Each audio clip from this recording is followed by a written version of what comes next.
Huwag na huwag niyo kakalimutan, pag sulat niyo ng formula at nakita niyo na yung formula na naka-blue na, magpipindot tayo ng tab. Okay? Sabay-sabay. Tab. O sino na una? Okay. So tab. So ano yung unang hinahanap natin?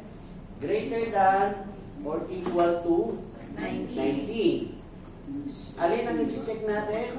Yung 74. Yung E6. Ito. E6. Diba? So logical test muna. Ito ba? If E6 is greater than or equal to 90. Yan. Yan ang unang logical natin. Diba? Lagi nga yan. If E6 is equal to greater than or equal to 90. Pag hindi, baba ulit tayo dun sa baba. Okay? Ngayon, pag kama, pag true, ano ilalabas natin? Yung excellent. Pag false, so parang ka nag-uutos ba ng ano? I-check mo nga kung malamig na dyan. Hindi pa rin. I-check mo nga ulit kung ganitong degrees pa. Hindi pa rin. I-check mo nga ulit. So parang ganun lang po yun. So, kama, pag hindi, then another if tayo. Diba? I-check mo rin ulit. If, lumabas yung formula natin na if, anong pipindutin? Tab. Yan. Then, anong i-check natin ulit? Ito, E6, if greater than or equal siya ng 80. Diba? 81, sorry. Natatakpan kasi yung ano eh. So, 81. Kasi ito pala na sinicheck natin eh.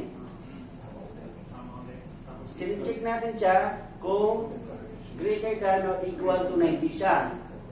Pag false, i-check mo rin ito siya. Balik ka pa rin siya sa kanya. I-check mo ulit siya. Kung hindi siya greater than or equal to 90, i-check mo siya kung greater than or equal to 81. Diba? Kaya babalikan mo pa rin siya. Oh, kasi yan lang ang sinicheck natin eh. Ito pa muna tayo eh. Para ma-check natin kung ito ba saan siya dito sa apat. Kaya ito ang binabalik-balikan natin, di ba? Okay. Sulitin ko yung formula. Standby lang kayo dyan sa inyo. If ito ay greater than or equal to 90. Saglit ha, ibaba ko to kasi para nakikita ninyo. Ibaba. Okay lang yung sa inyo ha, na ano. Okay. Equals if ito, kung yan ba ay greater than or equal to 90. If true, excellent siya. Kung hindi, i-check ulit natin. If lumabas ang formula, anong pipindutin? Tab. Yan ang wag na wag nyo kakalimutan, ha? Then, i-check mo ulit siya. Kung hindi siya greater than or equal to 90, i-check mo ulit siya kung siya ba ay greater than or equal to 81. Diba? If true, ang ilalabas natin ay outstanding. Kung hindi siya nagtugma, tama. If false, check ulit. If lumabas ang formula, anong pipindutin? Tab. Okay, inulit-ulit ko itong tab ha, kasi baka kalimutan nyo. So, check mo ulit kung ito ba ay greater than or equal to 75. Diba? Pag tumama siya, ang ilalabas niya ay itong nakasulat dito, satisfactory. Pag hindi pa rin, hindi siya excellent, hindi outstanding, hindi satisfactory, false ulit, hindi na tayo gagawa ulit ng logical test kasi panghuli na to eh. So, ito na ang direktang i-click natin sa false. Okay? Nakasunod ba lahat? Yung sa last. Sa last na wala. Yung sa fail. Yung sa fail. Yung sa fail, after ng kama, i-click mo na lang itong fail. Ayan. Kasi pag hindi pa rin tumugma ito, di ba, pag tumama yung 90, ilalabas niya is itong kulay maroon. Alin ang kulay maroon? Ito. Then next, ito naman yan. So, lasang sagot after that, Ito. siya na mismo. Siya na yung beta. So kung hindi nag-true doon sa tatlong logical test natin, so ito na yun. Di ba? Kaya hindi na tayo gumawa ng pang-apat na logical test. Okay? Naintindihan niyo yung formula? Ang formula natin, meron tayo tatlong if. If ito, ilalabas niya. If pasok dito, ito ilalabas niya. If pasok dito, ito ang ilalabas niya. Yan yung I-13. Pag hindi ito, of course, ito na yon. Kaya, yun yung nilagay natin sa dulo, sa false. Hindi na tayo gagawa ng if ulit sa false, kasi siya na lang ang huli. So kung hindi nag-false ito dito, nag-false naman ito dito, nag-false ito dito, ito na ngayon yung pang-apat na false. Okay? Malinaw? So ilan ang ating Dollar. open parentheses? 3. So i-close natin yan. 1, 2, 3. Okay? So after that, kasi ito, pagka in-enter ko yan at hinila ko to, ang mangyayari sa I-11, itong I-11, mapapalitan siya ng I-12. Corresponding. Then, pag hinila ko ulit, mapapalitan siya ng I-13. Okay? So, mali na yon. So, dapat i-permanent natin itong reference natin na apat. Okay? So, ang reference natin, itong unang reference natin, yung I-11, ito yun, yung excellent. So, pipindutin natin, then, press F4 para malagyan siya ng dollar sign. Yung I-12 naman, F4. Kung gusto niyo naman, lagyan niyo ng dollar sign Sa una. sa una at sa dito din. Sa una lang tayo, no? Dalawa po yan. Before, kasi ang ilalak niya is yung Yung I. at ilalak niya yung Before 12. Before the So number. always before sa letter and another dollar sign before sa number. Okay? Ganon din sa satisfactory. Anong satisfactory? I-13. So nandito yung I-13, lalagyan mo rin ng dollar sign. Ang shortcut po niya ay F4. Ganon din po dito sa field. Ang field is I-14, sorry. So itong I-14, i-click mo yung I-14 sa formula, lagyan mo ng dollar sign. Shortcut niya po ay F4. Sa between siya, sorry. Pag pinindot mo yung pag nag-click ka dito, nagpindot ka ng F4, automatic siya na maglalagay ng dalawang sabay. Pero pag mano-mano mo ilalagay yung dollar sign, kailangan ng portion mo nasa before sa letter, then next naman before sa numbers. Okay? So after that, okay na po tayo, then pwede na natin pindutin yung enter. Okay? Enter. Okay. Ano talaga yung dollar sign dyan, sir? Dalawa po. $2. Kasi ang dollar sign is before sa letter at sa before sa number. Doon ako nagkamali. Ito is I-11, di ba? I-11. Ang I-11, ito siya. I at sa 11. Before sa I, may dollar sign. Before the Before sa number. 11, may dollar sign. Kaya ang shortcut, F4. Sir, hindi mo magano yung Minsan dinagaling ko. kasi kami ng F4. So, yung sa inyo, tool. Then, ang hinahanap natin is yung cell na merong nakasulat na failed. So, dito na yun. format, ifo-format mo lang ang cells na merong, so dito is format only cells with cell value. So papalitan po natin dito ng text kasi pag value, numbers na po yun. Ang hinahanap natin ay text. So papalitan natin ito ng specific text. So meron tayong hinahanap na specific text. Ang hinahanap natin ay fail. Sulat natin yung fail. Then huwag natin kakalimutan, pag nahanap, anong gusto natin mangyari? So dito sa format, papalitan natin ng font color. So sa font, hindi po fill ha. Ang gusto natin mangyari is font. Pero kung ang instruction is fill color, ang fill color is katulad nitong yellow na nakikita nyo. May fill color siya. Ang font color naman is yung letra o yung numbers o yung text ang kukulayan niya. So font color, papalitan natin ng pula. Ganito ang magiging itsura niya pagka nahanap niya yung match doon sa condition natin. So pag-click natin ng OK, hahanapin niya yung fail, magiging kulay pula. So i-click OK, so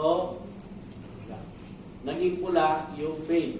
So let's say yung sa baba, kung ang 75 naging 74. So less than 75 siya, so fail din siya. Pwede pa tayong maglagay ng conditional formatting na higit sa isa. Halimbawa, ang failed ay pula, ang satisfactory ibang kulay, ang outstanding ibang kulay, ang excellent ibang kulay. Yes, pwede. So, another rule. Sige, gawin natin. Doon naman tayo sa satisfactory. Ang satisfactory, gagawin natin kulay green. Okay. So, paano ang gagawin? Kailangan muna natin i-select kung saan yung mga cells na hahanapin natin yung pinapahanap natin text. So, conditional formatting again. Then, new rule. So, bagong rule tayo. Then, format only cells that contain. Galitan natin ulit ito ng specific text. Ang hinahanap natin ay ang satisfactory. Pag mali ang spelling, hindi niya mahanap. Okay? So, satisfactory, pag naisulat natin yung hinahanap natin ng text dito sa condition natin, sa rule natin, then format na tayo. Sa font color, ang kanina na sinabi ko ay gagawin natin green. So kahit alin dito sa green na to, pwede sa baba, yung green na yan. Yan. Okay? Kahit anong shade ng green, basta kulay green ang font color. Pag-click ng OK, ito ang magiging itsura niya sa preview. Then click natin yung OK. Ngayon, meron akong dalawang satisfactory dito, kaya nahanap niya, may dalawang satisfactory, kinulayan niya ng green. Okay? So, doon naman tayo sa outstanding. So, ganun pa rin. Ulitin natin. Conditional formatting. New rule. Format only cells that contain. Then, specific text. Yung iba dito, i-practice niyo po yan, ha? Then, containing, ano ang hinahanap natin? Actually, pwedeng hindi mo na isulat dyan. Okay? Pwede, kung meron ka na dito na nakasulat, pwede mo na lang siyang i-click. Diba? Ang hinahanap natin is outstanding. So, itong outstanding na to, i-click mo na lang yan. Anong kagandahan nito? Pag binago mo yung remarks, yung outstanding, pinalitan mo, hindi mo na kailangan i-edit yung rule mo kasi ang nilagay mo sa rule mo is kung ano yung nakasulat sa cell na to. Okay, yun ang pagkakaiba. Pag mano-mano kong sinulat ang outstanding dito at pinalitan ko yung remarks ko dito, hindi na siya mag-match. So, kailangan kong balikan yung kanina na ginawa ko. So, yun ang pagkakaiba, laging tatandaan. Okay? So, pwede natin i-click na lang ito. So, ang hanapin niya is kung ano yung match na nakasulat dito sa cell number na ay 12. Okay? Then, i-format natin. Ang gusto naman natin na maging font color niya ay light blue. Okay? Light blue tayo. Then, click OK. Yan ang itsura niya sa preview. Then, i-click natin yung OK. So, ngayon, meron tayong outstanding. Ha? Okay? Yung sa excellent, huwag na natin gawin kasi siguro naman by this time, okay na. Master na natin. Familiar na tayo sa conditional formatting. So, ang conditional formatting po is marami pong new rule yan. Papakita ko ha. Ito ay base sa value. Based on their value. So, kung halimbawa, ang hanapin mo is maglalagay ka ng value na merong range from lowest to highest. Then, maglalagay siya ng shade. Na pagka, let's say, from 1 to 10, kung itong cell na to, okay, itong cell na to, ito ang isi-shade ko, between 1 to 10, so, meaning to say, kung ang value ko ay 5, ang shade ko ay hanggang dito sa gitna. So, habang lumalaki yung yung number, pag 1 to 10, pag 10 ang value nito, full naka-shade yan. Yun po yung gamit nitong yung gamit ito. Okay? Ng lowest value to highest value. Anyway, sa advance ko naman ito po yan. Ang gagamitin natin dito sa basic madalas is hahanapin mo yung cell value or yung specific text or yung date or hanapin mo kung meron blanco. Okay? So, yan lang yung gagamitin natin sa sa basic. Okay? So, kung halimbawa, ang rule natin, so, ang instruction ko is kulayan ninyo kung alin doon sa cells ang equivalent or zero or blanco. Walang laman yung cell. Ito naman ang gagamitin ninyo. So, for example, meron akong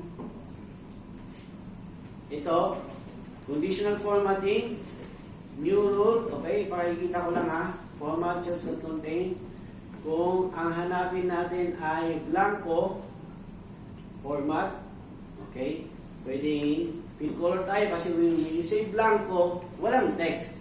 So, hindi applicable doon yung font color kasi ano pupulayan kung wala namang nakalagay doon sa cell. So, fill color, then pwede natin let's say gawin natin pula pagka blanco. Pag blanco, pula siya. Bakit walang nangyari? Kasi wala siyang nakitang blanco. Pag may blanco dyan, magiging pula siya. Pag dinilit ko to, magiging pula rin siya. So, yan po yung sa rule na Blank. if blanco. If no blank, kung alin yung hindi blanco, so pwede mo rin kulayan. So, halimbawa, meron kang mahabang listahan sa Excel, umabot ng 1,000. Gusto mong ma-check, baka meron doon na kasi pag scroll mo na, kailangan nakatutok yung mata mo, isa-isahin mong tinitigan. Pwede mo gamitan ng conditional formatting para makita mo kung meron mong blanco. Okay? Although meron ding ibang paraan, nasa filter, pwede mo i-filter para makita mo rin yung blanco. Okay? So, yan po yung gamit niya. Doon naman sa, let's say, cell value, kung may hinahanap ka. So, halimbawa, ito, okay, new rule, kung ang instruction natin is gusto kong hanapin mo yung cell value. Kung yung cell na yan, na between 81 to 89. So, cell value between. Kung meron kang range na gustong hanapin. From 81 to 89. So, ilalagay mo dyan 81 to 89. Then, magpo-format ka ngayon. Format. So, anong gusto mo? Let's say, kulayan natin ng dilaw. Okay, ganyan ang nasa instruction. So, pag may makita siyang between 81 to 89, kukulayan niya ng yellow. So, pag-click mo ng okay, may nakita siyang between 81 to 89. Kaya, kinulayan niya ng yellow. Okay. Ganun lang po yun. Halimbawa, kung hindi mo na sure kung ano mga nakalagay dyan at gusto mong i-clear. So, dito naman tayo sa clear rules, tapos selected cells. Anong pagkakaiba ng selected cells at saka entire cells? When you say selected cells, kung ano lang yung nakaselect sa ngayon, buburahin niya kung ano man yung mga nilagay mong condition formatting dyan. Pag ito naman, ibig sabihin entire sheet, yung buong sheet number 3. Nasa sheet number 3 ako. Yung buong sheet number 3 na yan, buburahin niya lahat yung conditional formatting na nilagay ko. So let's say, clear ko ang selected cells, wala na to conditional formatting dyan. Okay? Kung specific number naman ang hinahanap natin, conditional formatting, new rule, then only cells that contain cell value, itong between, papalitan mo to. Kung may specific number tayo hinahanap. Okay? So, halimbawa, equal to, kasi specific number, di ba? So, equal to. Let's say, ang hinahanap mo is yung 71. So, ilagay mo dyan 71. Then, po-format naman natin. Gusto mong kulayan ng pula. Pag may mahanap siya 71, kukulayan niya ng pula ang cell mismo. Okay? Hindi yung text. So, pag-click ko ng okay, kinulayan niya yung 71. Pag naging 72 na yan, tatanggalin niya yung kulay kasi hindi na match doon sa kanyang rule. Okay? Pag greater than naman, pwede rin natin gamitin yon. So, let's say conditional, new rule. Then, dito naman, cell value tayo, ang hinahanap natin is greater than, for example. So, kung mayroong greater than 90, so greater than, piliin mo yung greater than, sulat mo dito yung 90. Pag greater than 90, gusto mong kulayan ng green, for example, ang kanyang fill color. So, okay. Pag okay, walang nangyari dahil wala siyang nakitang greater than 90. Pero pag naglagay ako halimbawa dito ng 95, kulay green na yung kanyang cell. Okay? Malinaw? So, madali lang yung conditional formatting. Ano po? So, medyo. Okay, dito naman tayo sa VLOOKUP. Okay. So, gawa tayo na